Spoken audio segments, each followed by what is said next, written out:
From the heart of the jungle comes a savage cry of victory. This is Tarzan, Lord of the Jungle.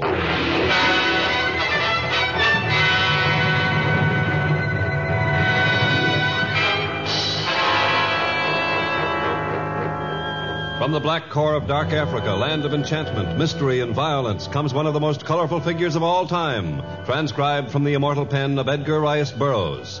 Tarzan, the bronzed white son of the jungle. And now, in the very words of Mr. Burroughs, the story of adventure on the road to Timbuktu.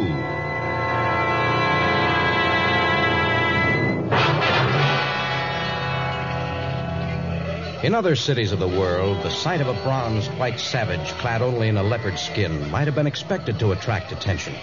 But not in Tarak. For as Tarzan walked down the principal street, he was surrounded by half-naked tribesmen wearing all sorts of outlandish costumes. But he was attracting attention.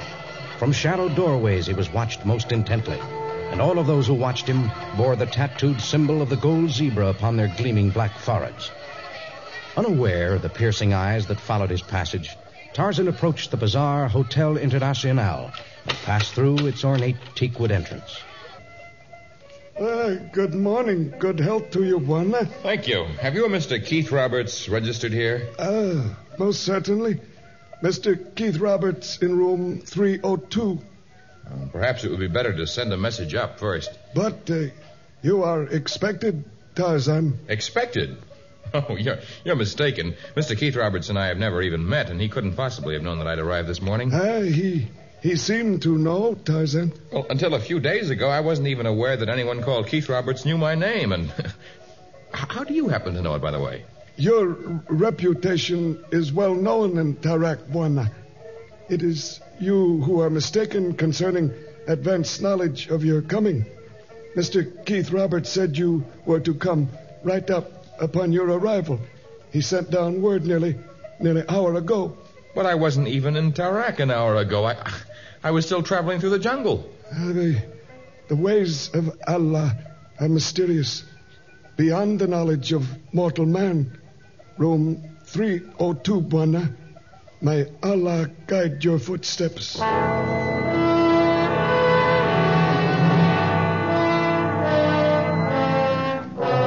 Strange half-caste clerk of the hotel fondled a golden charm in his hand as Tarzan headed for the stairway. It was the symbol of the golden zebra. When Tarzan reached the third floor of the rambling Hotel International, he walked rapidly along the heavily carpeted corridor. Then he paused before the latticed half door that bore the number he'd been looking for. Come in, Tarzan. Thank you. Don't know why they bother putting those half doors on anyway. Everyone walks in and out as though they weren't there. Oh, the desk clerk told me to come up. No, I didn't mean you. I meant the native servants. They never even bother knocking. The clerk also said you expected me. Have you a staff of Scotland Yard men with you? No, hardly that. I'm not here on a diplomatic mission, just a simple business trip. Glad to know you, Tarzan. I'm happy to know you, Mr. Keith Roberts. By Jove, I think I would be safe on a journey with you looking out for me. I'm a pretty good judge of character, and I like your cut. Well, thank you, but I haven't yet agreed to accompany you. Your message said you wanted to go to Timbuktu and that you were badly in need of help. Is that correct? Well, it's correct that I'm going to Timbuktu. It's a vast country that's expanding rapidly. The Board of Trade thinks I can promote business there. And it's also correct that I shall need help in reaching that outlandish country, but I sent you no message. But I have the note right here. I tucked it. Oh, it's gone. Well, perhaps I was mistaken. Maybe I threw it away after I read it, but I most certainly received a note. No matter. The important thing is you're here. And I'd like you to guide me on my march through the jungle. Well, the easiest way of reaching Timbuktu is by boat along the Niger. I wouldn't set foot in a rowboat. Seasickness, you know. But to travel to Timbuktu by land is most dangerous. I'll take my chances. Will you come along, Tarzan? Yes, I'll accompany you. But I would like to know how you learned of me. And why I received a message instructing me to come here. I can't account for the message, for I certainly didn't write one, but I can tell you how I learned of you. Well, please do. Well, I was in the lobby of the hotel on the day of my arrival, and I was discussing my intention of going to Timbuktu. A native I hadn't even noticed until then stepped forward and volunteered the information that Tarzan was the ideal man to guide me. I see.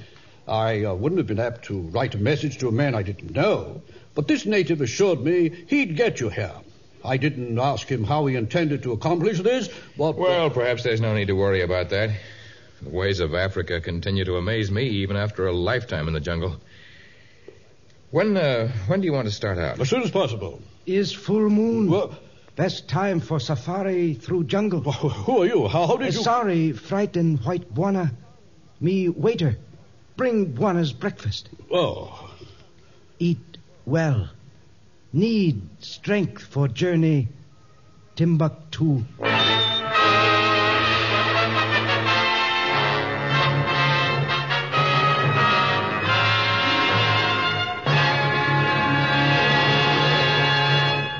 In just a moment, we'll return to our story of adventure on the road to Timbuktu.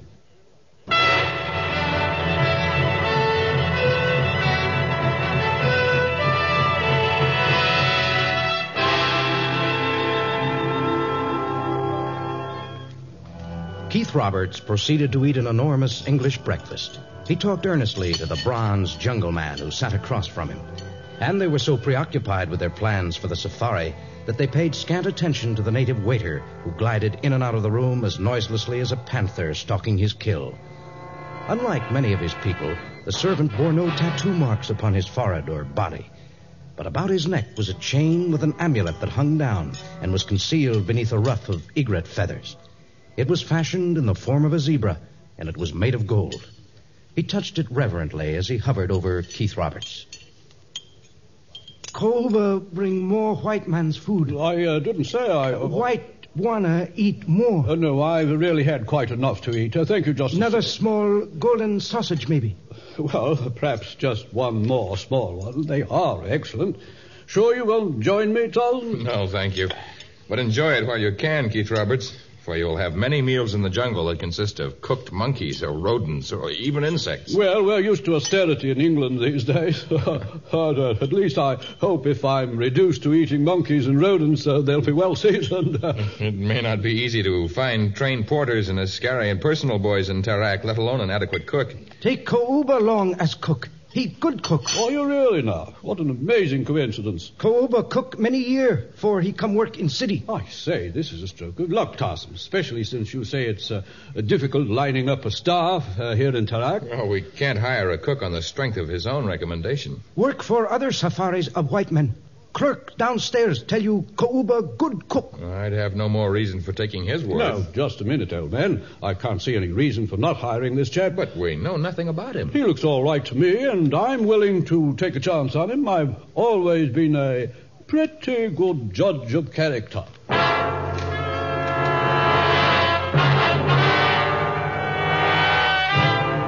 And so Kouba was enlisted as the cook of the safari. Tarzan anticipated difficulty in lining up the necessary porters and bearers and beaters, for Tarak was a port from which few safaris departed. But strangely enough, a dozen volunteers sprang forward to take their place in the caravan. They spoke a strange dialect that Tarzan did not understand, but he knew it was wise to hire men who were used to living and working together, and all of the men he hired bore the same symbol upon their foreheads, the sign of the golden zebra. As night descended, the safari left Tarak far behind and plunged deep into the jungle.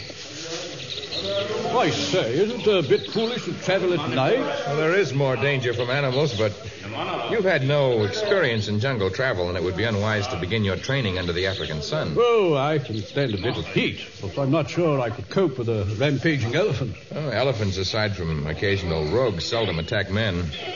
No, I think we have little to fear from elephants.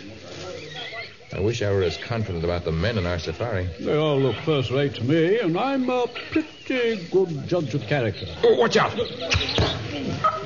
Why did you knock me down? I didn't see any... Look at that tree! A knife! Embedded a good inch and a half in it. Didn't miss you by more than an inch. Buzz! We chase man who throw knife? No, we dare not take a chance of separating our party in the darkness. Let me take a look at it. I say, it has a gold head. And what a strange shape. Yes. It's been fashioned in the form of a zebra.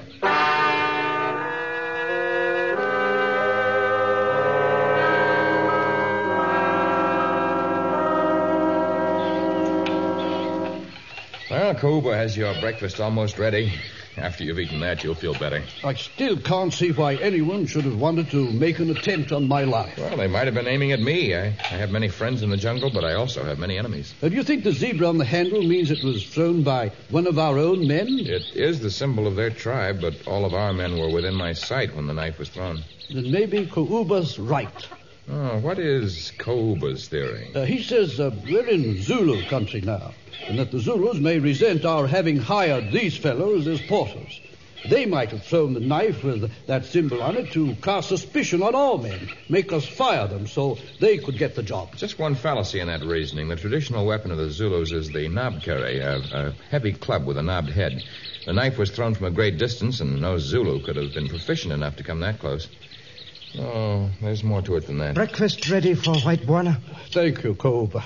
At least I know I can count on you. Nice eggs, strong tea. You want more, you call. Just a minute, Kouba. Yes, Tarzan. I want you to taste the eggs. Take a sip of the tea. You not think Kouba put in poison? Poison is a frequent weapon of the jungle, and there was an attempt on Mr. Keith Roberts' life last night. Kouba taste eggs. Sip tea. There. You see, Tarzan, I'm afraid you're barking up the wrong tree when you suspect Kouba. He's all right, and a good cook, too. Santa Bwana. I don't know what last night was all about, but it's past now. I'll feel all right when I get this strong tea inside me, and I'd stake my life on Kouba. You may be staking your life on him before we reach Timbuktu.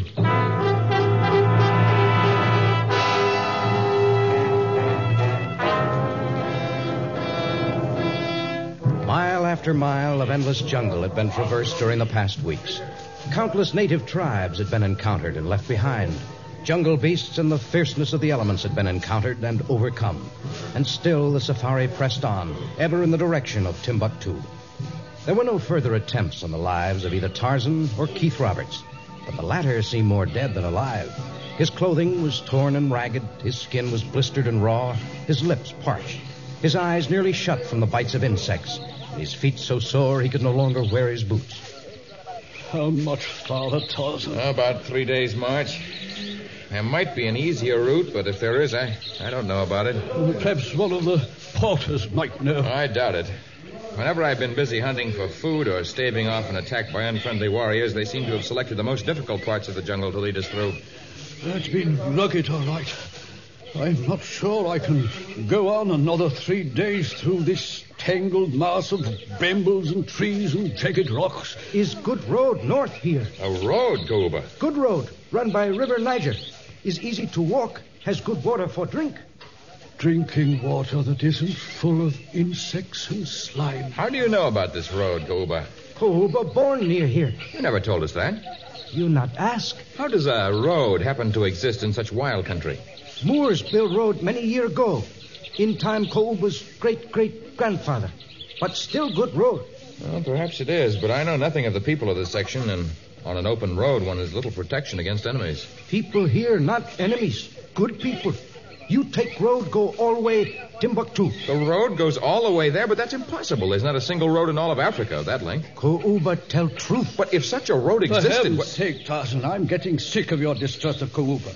He's been an excellent servant and has proven himself completely trustworthy. Yes, but this fantastic story of this a road is that... no time to worry about why you haven't heard of the road or why Kouba didn't tell us he came from this district or any of the rest of that nonsense. He knows a road that's easy to travel and has good drinking water near it. I don't know about you, and I don't care. As for me, I'm for it. Well, I have no intention of deserting you at this stage of the game. All right, Kouba. Show us this strange road to Timbuktu.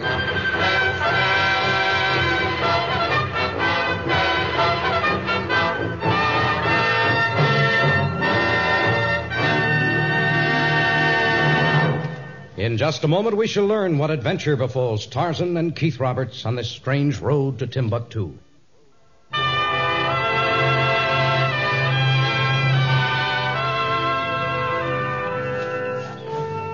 Strangely enough, the road materialized exactly where Kooba had said it would.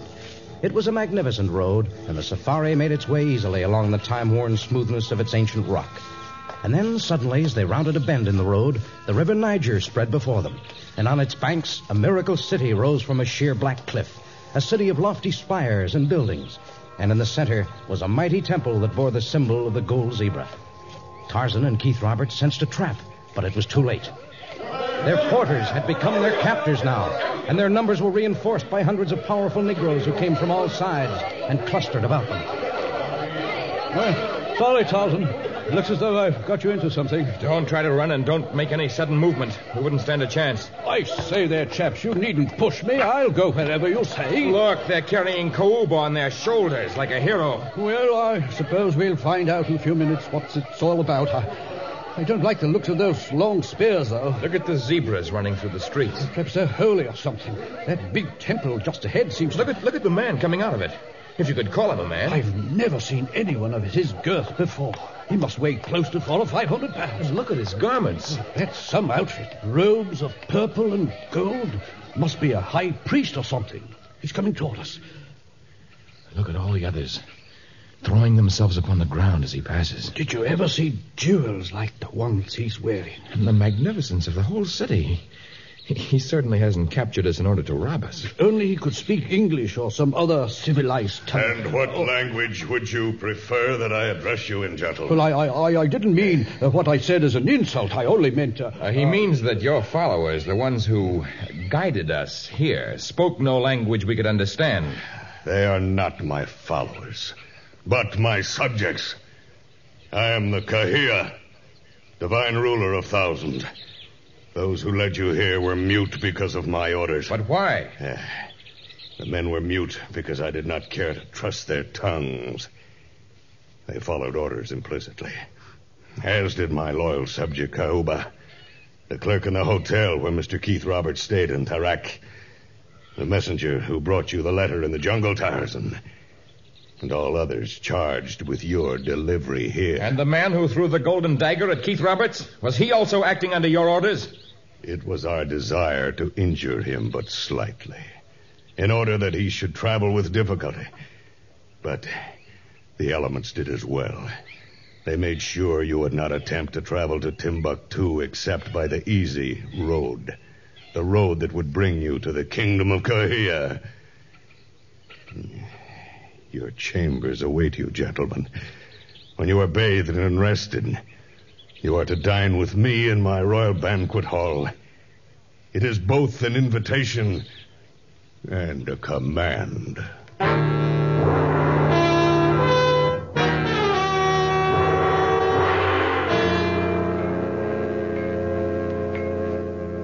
I say, I feel like a new man. It was jolly decent of the Kahia to have tea sent up to our chambers. Yes, jolly decent. And what chambers? I've never seen quarters like this.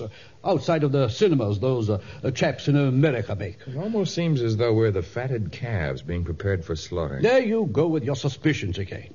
I've got this thing all figured out, Tarzan. Good. Then perhaps you'll explain it to me. Well, this is an out-of-the-way place, and this Kahia doesn't get many opportunities to speak with cultured people. He's obviously cultured himself. Yes, he's an educated man. So we're to be enforced guests for a while, just to keep him company. Oh, maybe he knows that I'm with the Board of Trade, and he wants to set up some sort of an exchange for native goods that are manufactured here. And he went through all those elaborate schemes just to discuss this matter with you? Oh, I know. You've got it all figured out, that he's a deep-dyed villain out to kill us. Well, take my word for it, Tarzan. He may look something of a freak, but he's a gentleman. And I'm a pretty good judge of character. I hope so, because at dinner tonight we shall not be able to force anyone to taste the foods first.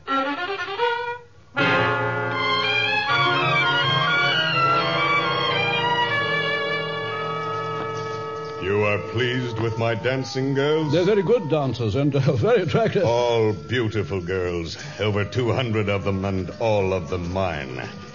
There are more than 300 rooms in my palace, and it took 1,000 builders to erect the temple of the golden zebras. The zebras are holy to you people? They are holy to me, and thus to my people. It is said that when I was a child, a runaway horse almost claimed my life. But I was saved when 2 wild zebras dashed out of the jungle and forced the horse to a halt. Yes. The zebras are wholly in the land of the Kaya.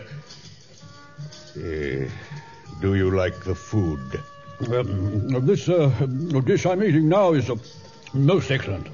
There are few African potentates who could afford to serve such a dish in addition to the other delicacies and rare wines I've served you.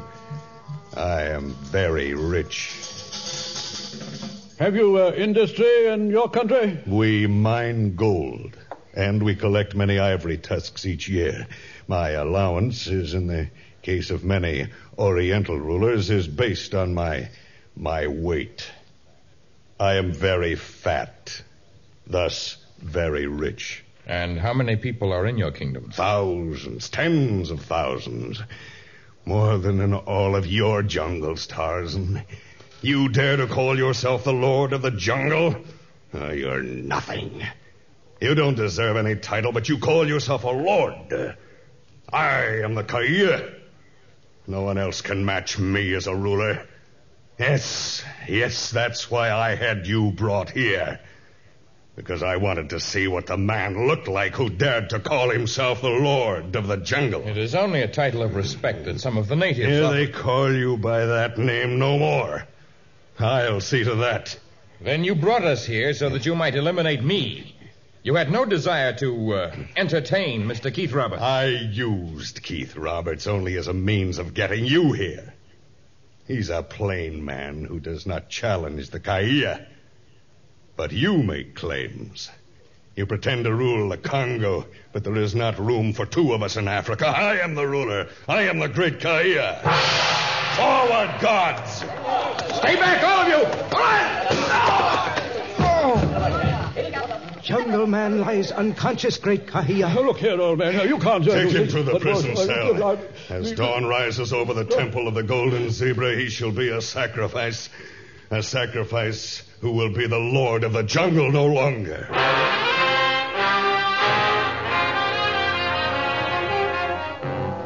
The distant cry of a hungry jungle panther reached out and returned Tarzan to the land of consciousness. But as his eyes grew used to the darkness, he realized he was not in the jungle, but in a prison cell, the captive of an insane potentate.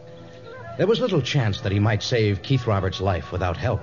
But if he could free himself and reach Timbuktu, he might be able to return with government troops. His mighty muscles quivered as he bent the bars of his cell. Then he squirmed through, crawled to a small ledge, and leaped to the roof of the adjoining building, the Temple of the Golden Zebra. But in the moonlight below him, he could see a young zebra that was not of gold, but of soft fur and flesh. And poised, ready to spring at the helpless colt, was the hungry panther he'd heard in the distance. Tarzan knew he was risking his freedom and his very life, but he could not stand by and see the gentle creature torn limb from limb. His body formed a silvery arch in the moonlight as he catapulted downward.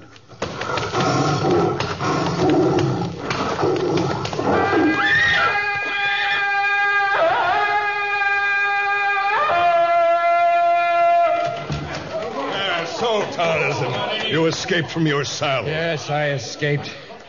But now you have me completely surrounded again.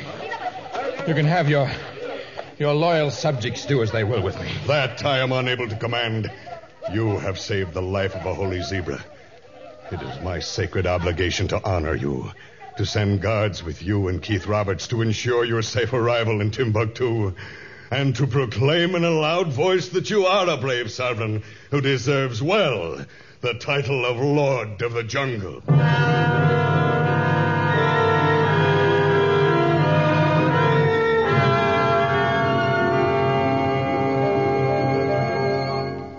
Well, Mr. Keith Roberts, your business in Timbuktu has been completed. Am I to guide you on your return march to Tarak? Heavens, no. I wouldn't go through that jungle again for £1,000,000. You mean you're going to risk seasickness and travel by boat this time? Not that either. I found a private pilot who's agreed to fly me back to England in his own plane. A chartered plane owned by a private pilot in Timbuktu? That sounds strange. What do you know of the man? As a matter of fact, I know nothing. But I'm sure he's a capable pilot and an honest man. I'm a pretty good judge of character.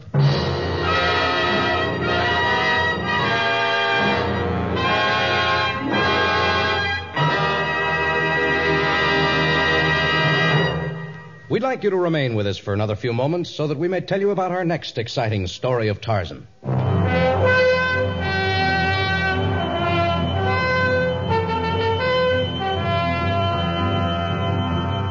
Once the island was a tropical paradise of lush vegetation, of colorful birds and flowers beyond compare.